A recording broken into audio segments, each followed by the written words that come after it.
Muhammed Ejaz thought he was helping people, but in actuality, he was just hurting those he didn't understand.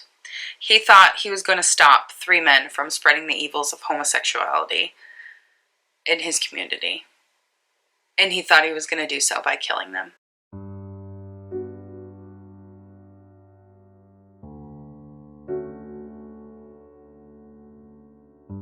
Hey guys, what's up and welcome back. If you're new here, I'm Liz, and today we're continuing on in our Pride Month awareness of pride crimes with Muhammed Ejaz. Now, this case is weird.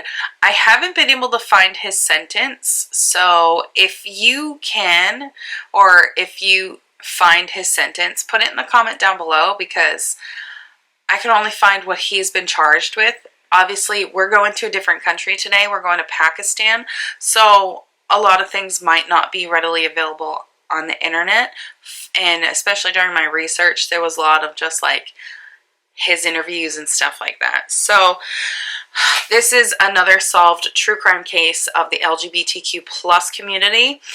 This happened in March and April of 2014. Now, Muhammed Ejaz was arrested for the murder of 3 men, all of which were found sedated and their necks were broken.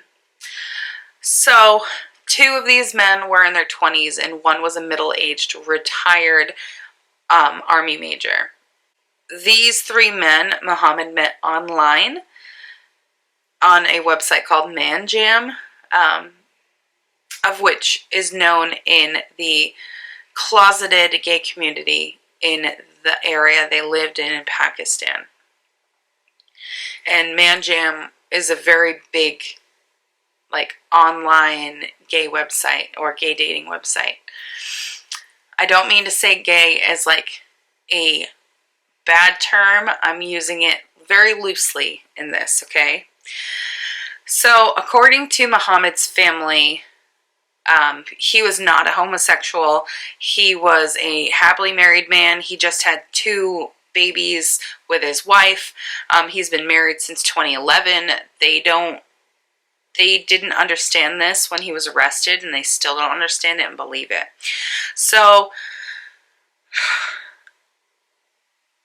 they also didn't believe when after the police arrested him and they outed the fact that Muhammad had sex with them before he killed them.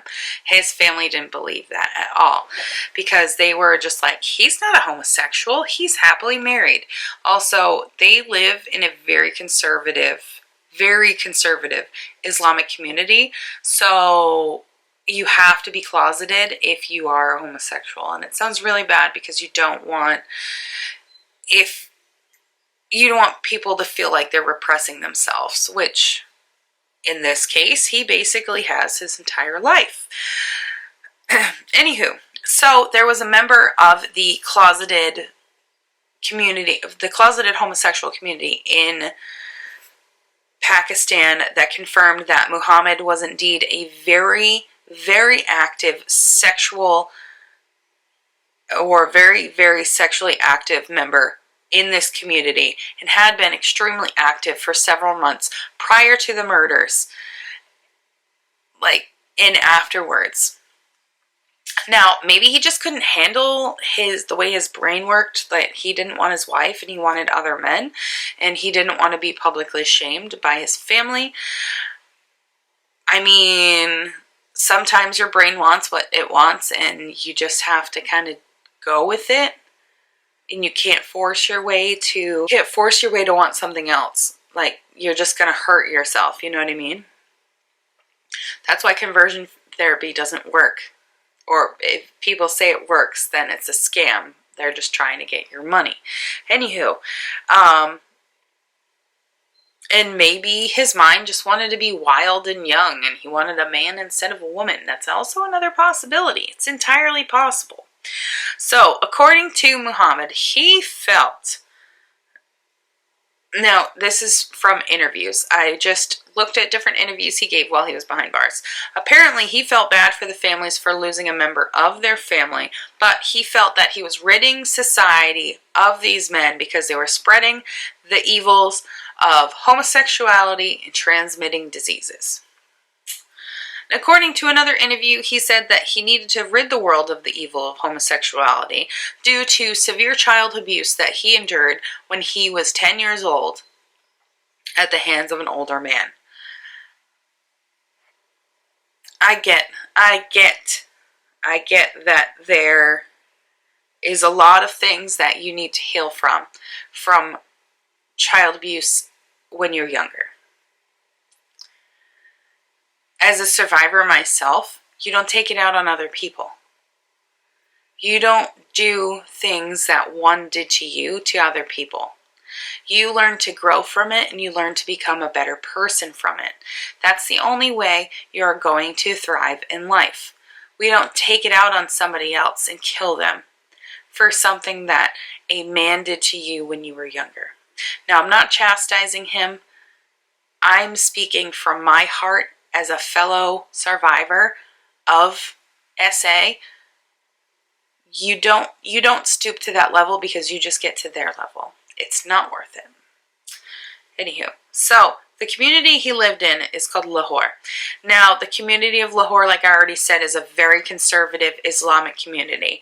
And the closeted gay community in Lahore is massive. And in the surrounding, neighborhoods, it's very big. Because if you're gay, you're shunned.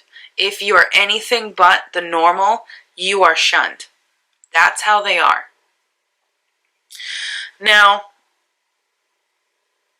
because this is a very conservative area, sodomy, which is what he was charged with, is punishable up to 10 years in jail. Now, some of this community as well, especially the closeted gay community, believe that Muhammad is going to be treated as a hero because he's ridding the world of evil. But he was just ridding the world of 3 souls that were being themselves. They thought that they were just simply going to go on a date with this man. But yet, he met up with them and killed them. Now, I bet you're wondering how he was caught. Because this is the best part about it. So all of his denials after being in jail, this is the best part. So, he was caught. Now, this is after police are examining the phone logs on the victims' phones. So, they were able to identify Muhammad as one of the logs on the victims' phones. And also, they found a former lover of Muhammad as well, who was a similar correlation to the 3 other victims. So what they did was they called the former lover, said they were going to basically impersonate him. They then contacted, or had him contact Muhammad and set up a meet together. Now, maybe Muhammad intended for his former lover to be another victim, but this is how they ended up luring him and successfully arresting him. So, like I said, this happened in 2014. I have not been able to find an actual sentence for him. I mean, he possibly could have been found guilty of the sodomy and not of the murder. That is entirely possible due to the community that he is a part of. And it is another possibility that he has been treated by a hero. What are your thoughts about this? I feel like it's a severe injustice for him to just be charged with sodomy. He should have been charged with murder, especially where in that part of the world they still believe in an eye for an eye law.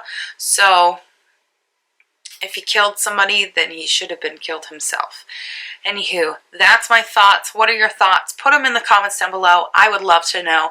Don't forget to subscribe if you are brand new and never stumbled upon my channel. Hit that notification bell and turn it on to all. That way you know whenever I upload, and I will see you guys tomorrow in a brand new video.